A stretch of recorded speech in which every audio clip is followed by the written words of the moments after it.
Buenos días, señor congresista Richard Rubio. Muy bien. Igual saludar, aun cuando ya se retiró, al congresista Isaías Pineda, y a mis colegas, al ingeniero Marco Cabrera, a Félix Chile de Arequipa, a Silvia Olorti de Loreto, a la ingeniera Milka Vázquez de Matur, colegas con quienes venimos, desde luego, trabajando fuerte por nuestra micro y pequeña empresa desde hace muchos años. Permítame, congresista, y a todo el equipo que le acompaña.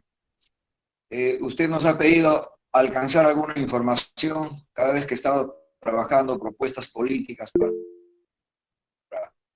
las MIPYMES, que es, de acuerdo a la normativa vigente, el sector más fuerte, más potente y con mayores exigencias. Es un sector heterogéneo, un sector que da empleo a más del 86%, pero con una serie de complicaciones que requiere ser escuchado y desde luego encontrar las soluciones. Bien, es cierto lo que señaló el primer expositor. Hay algunas organizaciones, algunas empresas que están bien.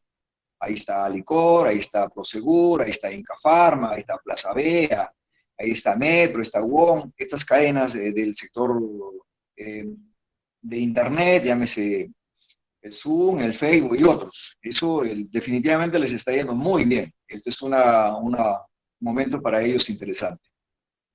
Un segundo momento se ha hablado de la actitud nueva para aprovechar los mercados, en este caso haciendo uso de las herramientas tecnológicas. Es verdad, incluso se han dado normas en este proceso de la pandemia.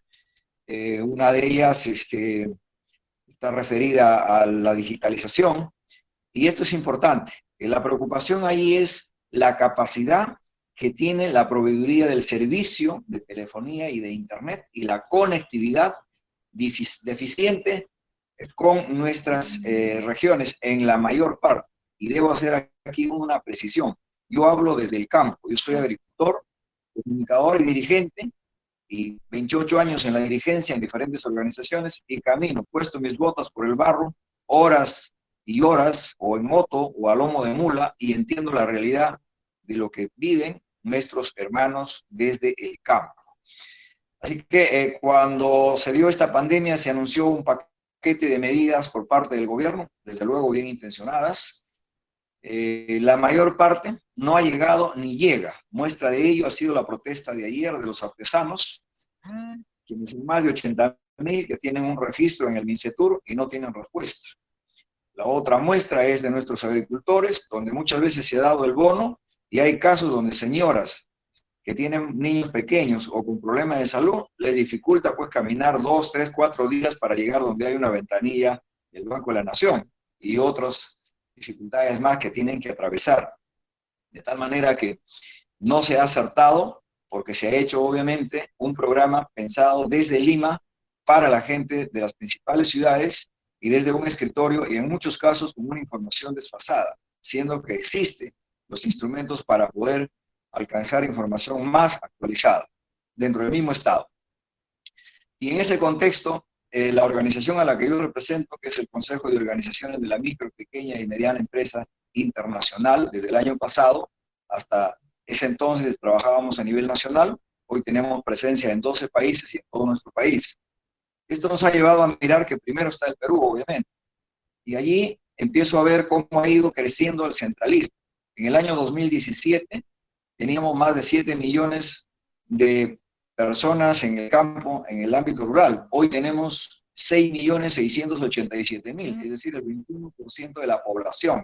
Información del 2019. Y esto ha crecido en el ámbito urbano a un 79%, con 25.808.000. Es decir, el centralismo es un problema y no una solución. Hoy, cuando quieren regresar con este problema de la pandemia a algunas comunidades, se encuentran con serias dificultades incluso para su retorno y su aceptación por los propios comuneros. Nuestra mirada tiene que venir entonces desde qué hacer del campo a la ciudad. Y ahí usted, congresista, y su partido tienen mucha experiencia.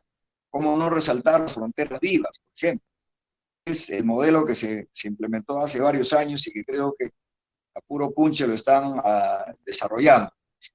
No voy a detenerme para hablar, digamos, de todo el centralismo, pero puedo quizás solo en algunas precisiones, como en el caso, por ejemplo, de San Martín, 68% de centralismo, de manera que la información que se use de los años pasados van perdiendo vigencia. Tenemos que estar el día a día, y hay un punto que resalto para el Parlamento Nacional: necesitamos información actualizada.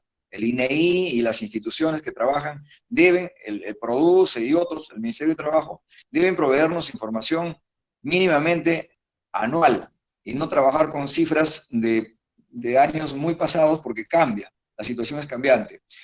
En ese contexto, cuando empezamos a mirar, por ejemplo, el programa de crear el mecanismo financiero para ayudar a las MIPES, ¿quién realmente lleva los primeros, la primera cantidad?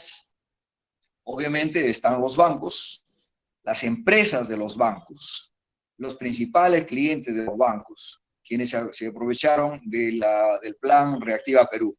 ¿Y por qué? Porque uno de los requisitos ha sido cumplir con experiencia financiera. Y allí, al 29 de noviembre del 2019, solo el 6,3% de las MIPES, de la cual 96% es microempresa, solo 6,3% estaban bancarizadas. En consecuencia, es una salida elegante para decir, bueno, pues no se les puede dar porque no reúnen los requisitos. No se ha pensado en el gran grueso de la población, que hablaré más adelante. ¿Y qué ha pasado? Aquí tengo justamente de la misma fecha, el 29 de noviembre, una estadística, y se lo digo con nombre propio. La financiera Capa, por ejemplo, señala aquí que llegaron a cobrar 230,3% en el año pasado. Esto significa que la SBS no cumple el rol de fiscalizar, porque no creo que en el ámbito del libre mercado se tenga que llegar a estos niveles. En el caso del Banco Continental llegaron al 63,36%, mi banco 62,7%, el Banco de Crédito a 64,34%, y podría seguir mencionando que es una cifra oficial publicada por la SBS. De tal manera, ¿cómo puede ser competitiva una microempresa? Ahí está el gran problema que se requiere encontrar soluciones. Pasando al tema 2, que es el tema de mercados, que se ha dicho, bueno, el problema ahora es el mercado, le damos crédito,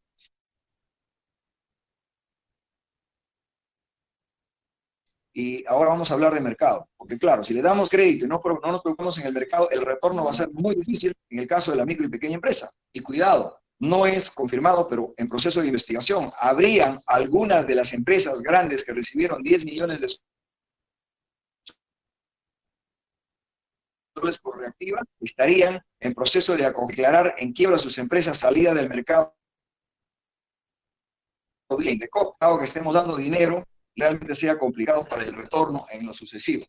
Pero bien, en ese sentido se presionó al gobierno central y a las instituciones responsables del mercado. Entonces nos anunciaron inmediatamente Compras Mi Perú, en la cual, de alguna manera, están empezando a trabajar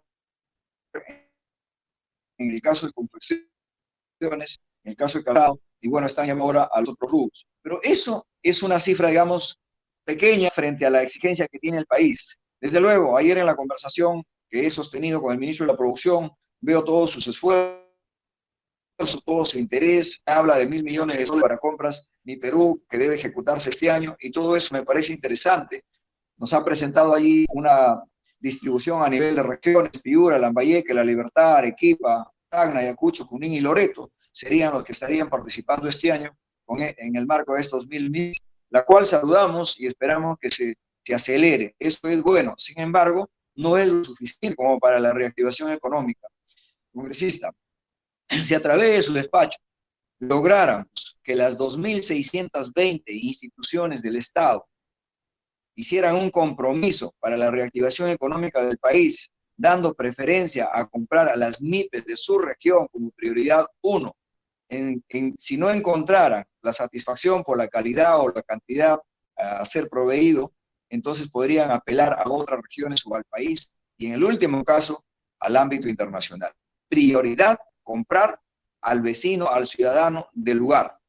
2.620 instituciones estatales que existen al día de hoy, 436 en el Poder Ejecutivo, Congreso de la República 1, 32 en el Poder Judicial, 29 organismos autónomos, 229 de los gobiernos regionales, 1.893 gobiernos locales, entre provinciales y distritales.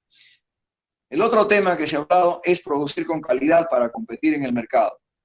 Desde luego, cuenta con una cadena de CITES, hay una buena intención, se anuncia de una inversión importante para seguir ampliando la cadena de los CITES, se habla de un kit digital que tiene ya el Ministerio de la Producción, y todo ello es importante conectarlo a nuestro sector. Sin embargo, en el tema de calidad, empezamos a mirar el cómo incorporamos la calidad si primero no pasamos a la formalización. Ahí hay un tema. Y solamente como reflexión, mientras miro las estadísticas de la década del 60, 70, cuando Corea del Sur estaba un per cápita por debajo del per cápita peruano, hoy día Corea del Sur obviamente nos ha llevado largamente a una diferencia promedio de los $45.000 per cápita por ciudadano, a diferencia del nuestro que nos mantenemos en un dígito. ¿Y esto por qué? Porque en la parte tecnológica, en la parte de la calidad, en el valor agregado, no se ha trabajado. No tenemos un parque industrial en el Perú. Tenemos zonas industriales, pero no tenemos parques industriales con certificación de calidad. Tenemos más de 20 leyes, pero estas no lo solucionan al problema. Entonces, ¿qué hizo Corea? Corea, mientras nosotros le vendemos 133 toneladas de alambre de cobre o 611 toneladas de harina de pescado por el mismo importe, ese importe económico solo alcanza para traer 1 tonelada de circuitos integrados, es decir, de la industria que ha desarrollado, por poner el ejemplo de Corea del Sur. ¿Y esto por qué? Porque han impulsado la política de los parques científicos y tecnológicos y los parques industriales que hoy se encuentran en la industria 4.0. Nosotros todavía estamos en la fase, qué sé yo, 1 o 2, para hacer todo un cambio requiere de toda una voluntad. Mientras estos países desarrollados, a donde no, a pesar de tener la pandemia, muestran indicadores que van a crecer, no decrecer como nosotros, y algunos países de la región, sobre todo sudamericanos, es que le han dado valor agregado y han optado por la tecnología. Autos sin chofer, robots trabajando, etc. ¿Y eso en qué nos hemos quedado? En realidad me gustaría que quienes han sido gobierno hicieran por lo menos su mea culpa, porque quien estuvo en la tribuna y tuvo responsabilidades podría decir, oye, no hicimos pues y pedimos perdón al país porque los engañamos.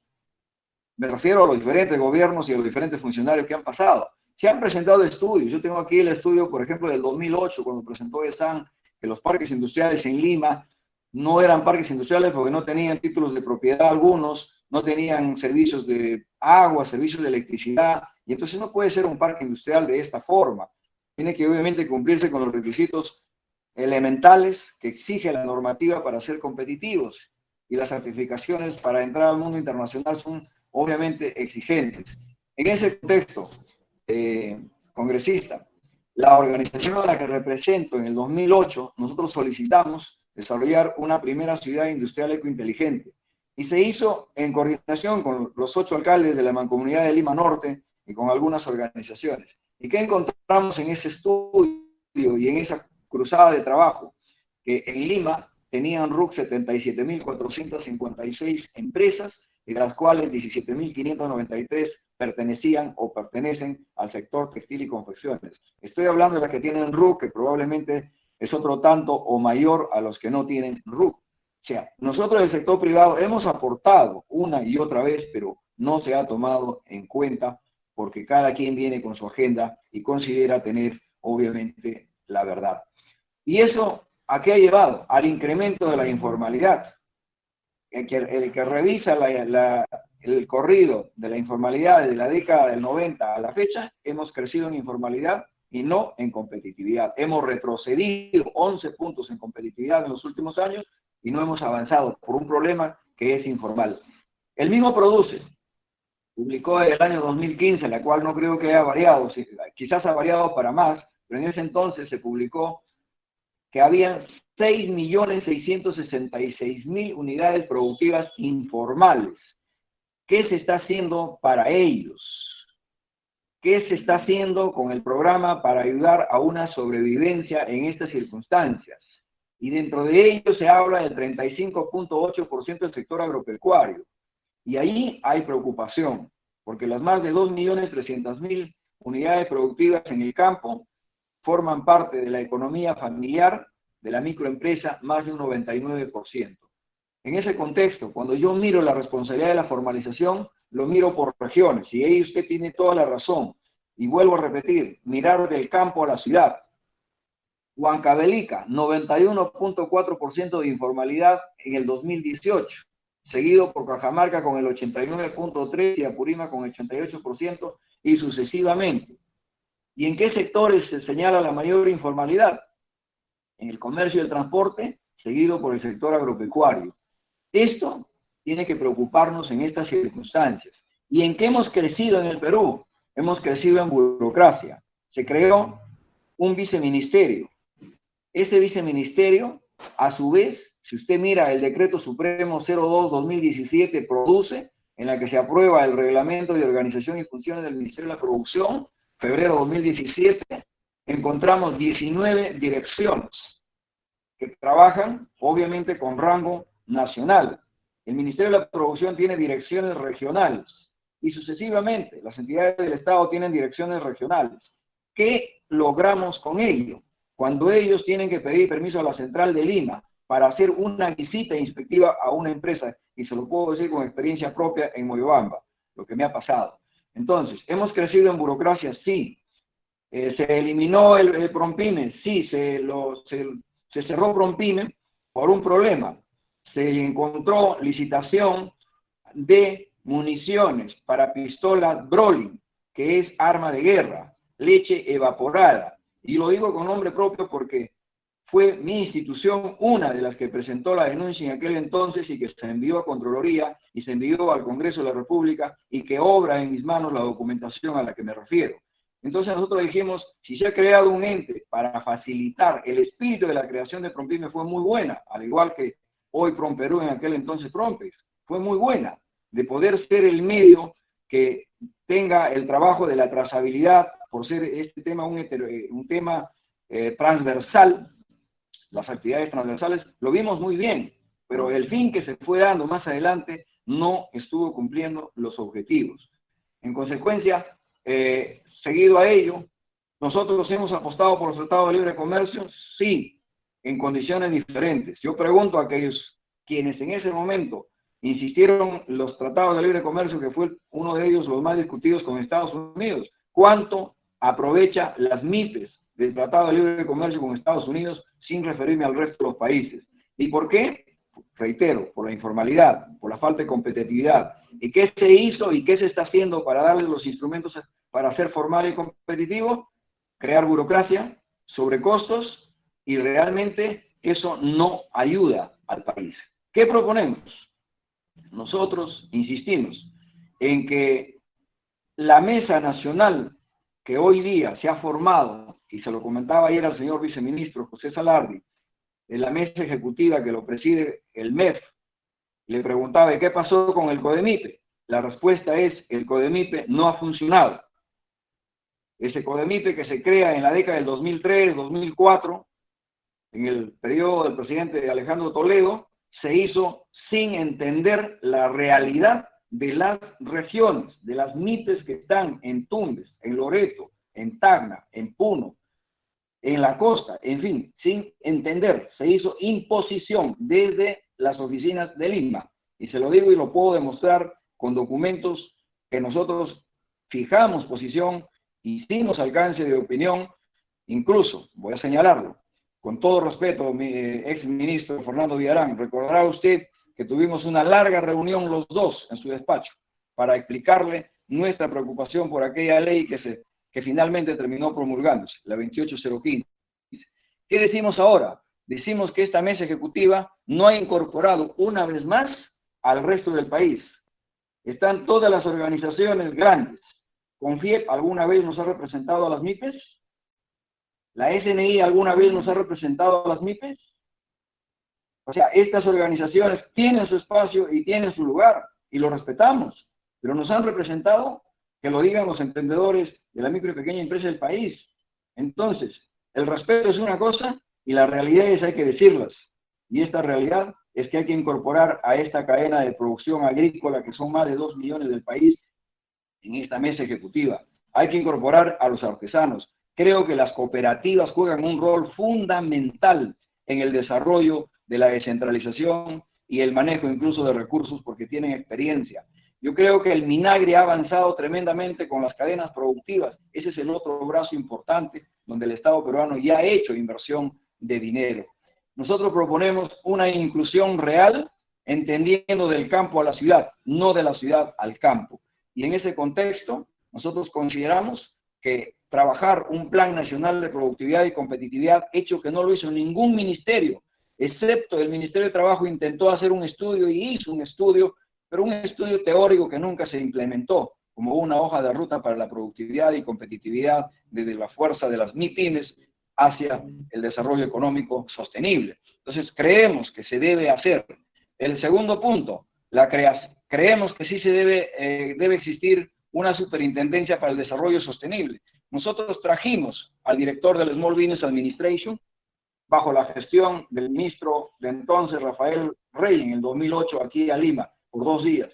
Y he ido yo a reuniones al Small Business Administration a Washington y conozco cuál es el trabajo que hacen y los felicito. Al igual que el SEBRAE, al igual que Corfo, sí lo conocemos y saludamos. Es un modelo interesante que se puede tomar como un referente y creemos que sí debe haber una institución que haga un trabajo transversal, que empiece por la formalización y esta formalización, para ir terminando, el congresista, requiere de sinceramiento tributario y sinceramiento financiero, y lo saben miles y miles de compatriotas que les pusieron una sanción y sus deudas se han vuelto impagables y esa consecuencia no pueden abrir una cuenta en el banco porque si abren la cuenta en el banco el dinero que dejen ahí prácticamente será para pagar a SUNAT porque así está normado, desgraciadamente. Entonces necesitamos sinceramiento tributario y sinceramiento financiero, simplificación administrativa, creación de las ventanillas online para la formalización, significa reducir burocracia y reducir realmente tiempos y optimizar las posibilidades para que